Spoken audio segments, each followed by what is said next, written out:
Hi everyone, welcome to this short session to go over some of the fundamentals of social media with regards to international students. So we've got a limited window of time, and I appreciate this is a fairly big topic, so I'm going to try and fire through these slides pretty quickly, so hang on to your hats. But my name's Archie Pollock. I'm the UK and European manager for HEM, and we help language schools worldwide to recruit more students online.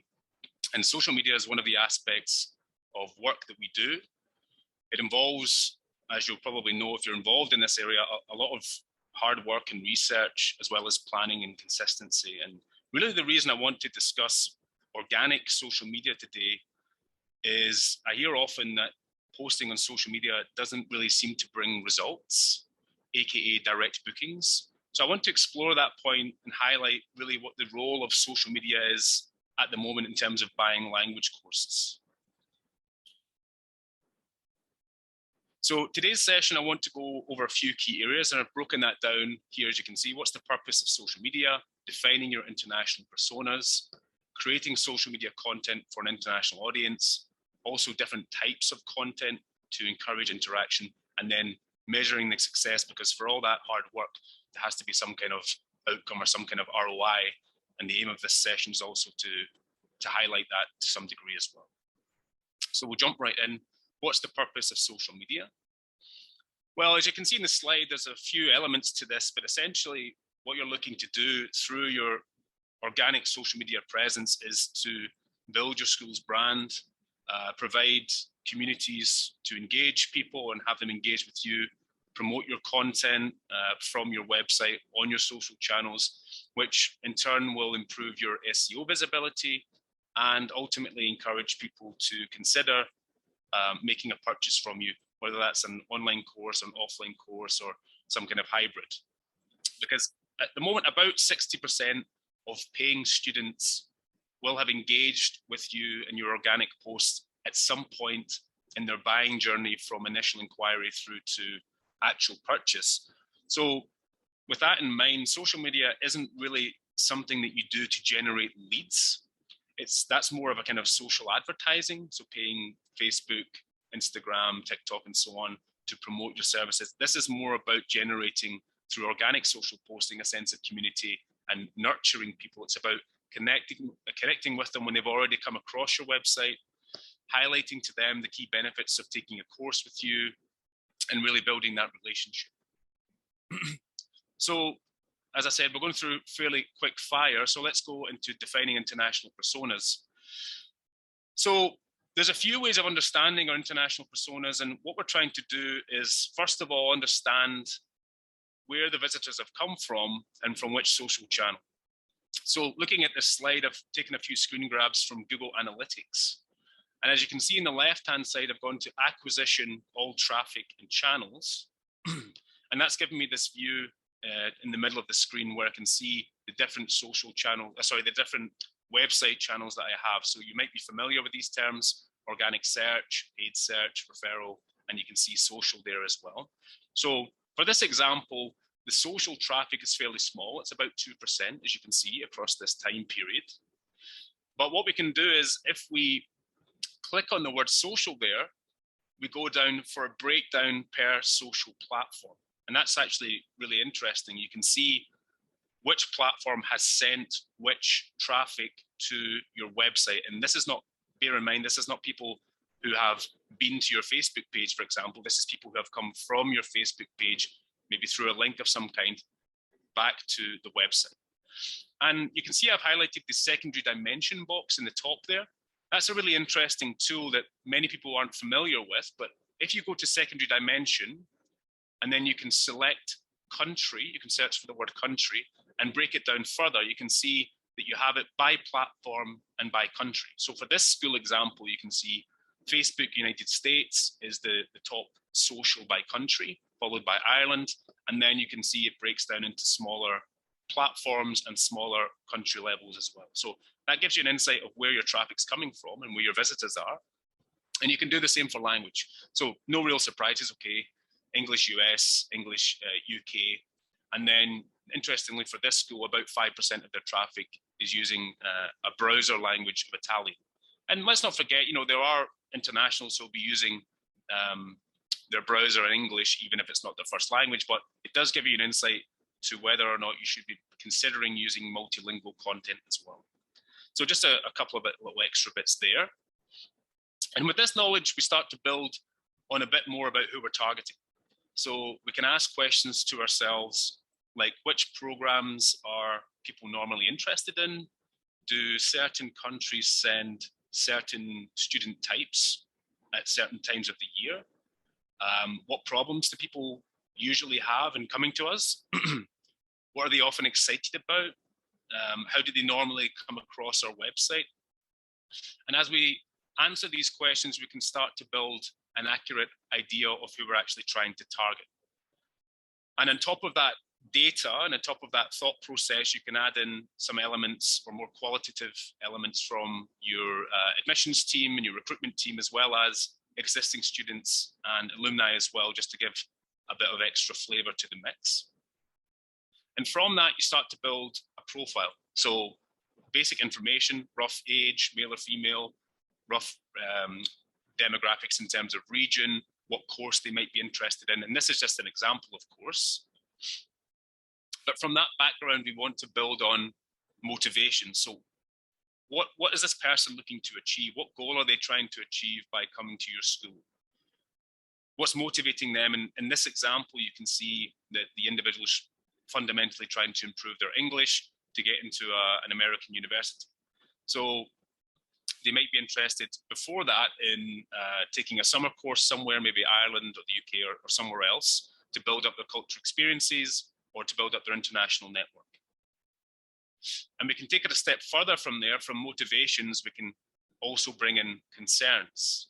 So what normally prevents people from studying with us? Is it a cost issue? Is it visa issues, accommodation, a mixture of those things? And we want to make sure that we address these issues in our social content. And once we've gathered all this information, the demographics, the motivations, the concerns, we then want to build this into key messages.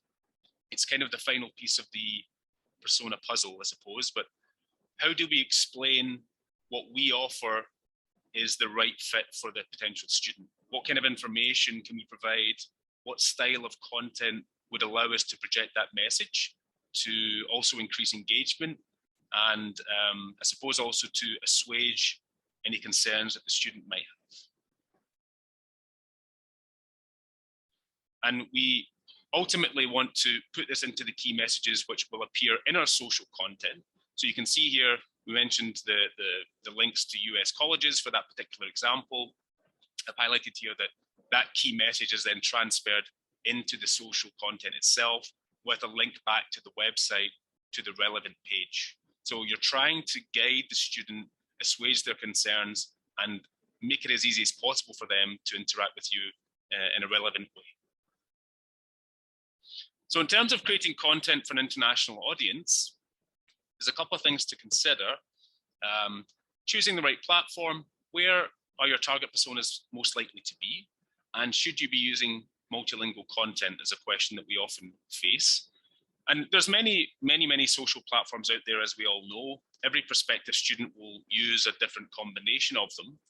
But it's important, like I said, to review your analytics, listen to your students, and try and keep your finger on the pulse to find out where you should be visible. So what I don't recommend is having a presence on more platforms than you can handle. It's really about being present on a few of the most relevant. Actually, I spoke to a school fairly recently, and they had a link on their homepage to their Twitter feed or the Twitter account, and the last post was in 2017. So I said to them, what do you think this says about your brand? Probably that you're disorganized at best. So, certainly this is, in that example, it's more off-putting than helpful. So essentially, if you can't commit to a platform, then it's best just to leave it be and focus on those that you can be present and committed to. Should you post in different languages? It's the perennial question that we get. And the simple answer is yes, if you have someone who's able to follow up on the prospects in that language. And if you're able to back up the post itself with links to relevant information also in that language. So it's really about management of expectations from our experience. If people see content that you've created in their own language, then they expect that at least the next step or two should be conducted in that language as well. So if you put yourself in their shoes, what would you expect if you're, let's say, an Irish person wanting to learn Portuguese and you inquire with a Portuguese school, you see social media content in English? Well, you'd hope then if you reached out to them that you'd be able to do so in English because they're posting in that language. So it's about management of expectations and just making a seamless journey for the prospective student. And if in doubt, really, just very visual posts with a few elements of basic language and plenty of emojis to convey the message can go a long way. On that note, using popular international education hashtags helps to increase visibility to wider audiences, helps you to be part of wider conversations, topical subjects. So any world events or world celebration days, these are often eaten up by internationals quite readily. So it also reflects well on your brand and shows a level of cultural awareness. You can, though, as a kind of middle ground, use the odd hashtag in a foreign language as well, just to boost your visibility to certain foreign markets without really setting high expectations for the multilingual follow-up aspect that I mentioned. And that's really more of an acknowledgement of the international market. So it can be a useful suggestion. And then it's also important to note that if you've been working hard on your website page content and your blog content particularly, be sure to make sure that you transfer that content through your social channels as well. You've worked hard on it, so make sure that you're promoting it. And that's one reason we quite often do blogging and content, page content on top of the social media for clients as well, since there should be a kind of overlap between these different areas for that seamless journey for the visitor. So you have a blog post, you promote it in your social channels, and people can link back to the website and come through and hopefully interact with you further. And people taking that action, clicking on social links, coming through to the website like we saw in the analytics, if they spend a reasonable time kind of perusing the website, it does reflect well also to the Google gods that be that the site is relevant from an SEO perspective. So it's a side note. And obviously, internationals aren't going to get an idea, apart from maybe a few pictures, of what the school is actually like before they book. But you can use virtual tours as well, do them fairly frequently before major enrollment periods or major seasonal times of the year for you. They can really give a good idea of what it's like at the school. And it also, of course, comes across as very human and personable. As you can see here, Shima is doing a great job of that for IH London. It's just very reassuring and shows that you care. And also that reassurance was not just to the student, but also to the parents. And on that note, you can also answer questions during those live events. You can have live Q&A through Messenger, depending on the platform you're using. And again, it helps to assuage any concerns that the student or the parent might have. So at the end of the day, there's no escaping the fact that we're trying to sell an experience. And we know in the recent years with the COVID situation that there's been a huge struggle for many schools in entering that online language world that's already been existent, and was a bit of a shock for many, I think. But we also did learn from that there's no real permanent substitute for that in-person experience. So be aware of what you've got locally, highlight local tourist attractions, trips, activities that not necessarily you just organize, but you could do as an optional extra, as the students could do optionally. And when it is organized by you and you get the relevant consent to do so, use the images from those events or those trips or whatever it might be to generate further interest, because they can be used in many different ways, not just what's happening now, but also throw back to last year. And it helps to build up interaction with former students, so you can build up and maintain that community, which reflects well on your brand for people who have just come across your website or your social channels. And even you can get your students to take pictures for you, of course. If you want to gamify things, it's usually quite a popular thing to do, which means, you know, they take pictures and you reward them for doing so, essentially through some kind of competition, which means you don't have to do quite as much work. And it's also, of course, a bit more natural and authentic when it comes from the student as well. So I appreciate I'm whizzing through these slides pretty quickly. You will be receiving the slides, and also because bizarrely we have the subtitles coming up, hopefully it's understanding me well, but you should get all this sent to you as well, or it will be made available to you in some way. But anyway, we're obviously wanting to make a huge effort highlighting hopefully the great time that the current students are having, and we have to remember this in our organic social posts. So the buzz on your Facebook page, it's most likely, first of all, to come from people who are currently there, followed by people who have been there before and are, you know, having a bit of a reminiscence. And this echoes what I said at the top of the presentation. It's not a lead generation activity. Organic social posting is not there to generate leads at the top of the funnel at the awareness stage. That's more about advertising.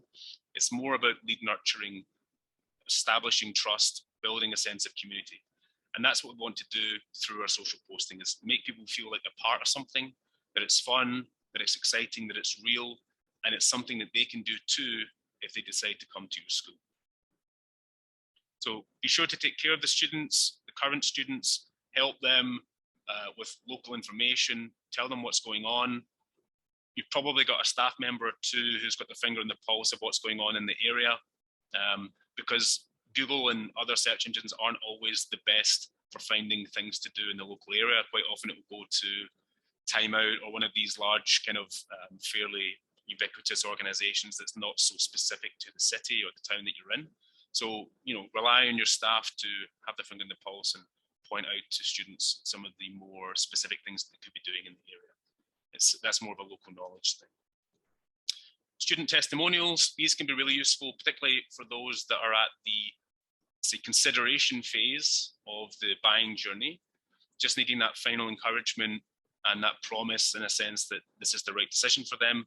Because, you know, let's not forget, we often look at things from a macro level, you know, how many student weeks, numbers of students, seasonal performance. But let's not forget, these are all made up of individual transactions, people who are likely to be spending thousands of euro from their own personal bank accounts with you. So let's not forget that they need that little nudge and that sense of authenticity to, you know, and certain foundational information to make sure that this is definitely a purchasing decision that they want to make.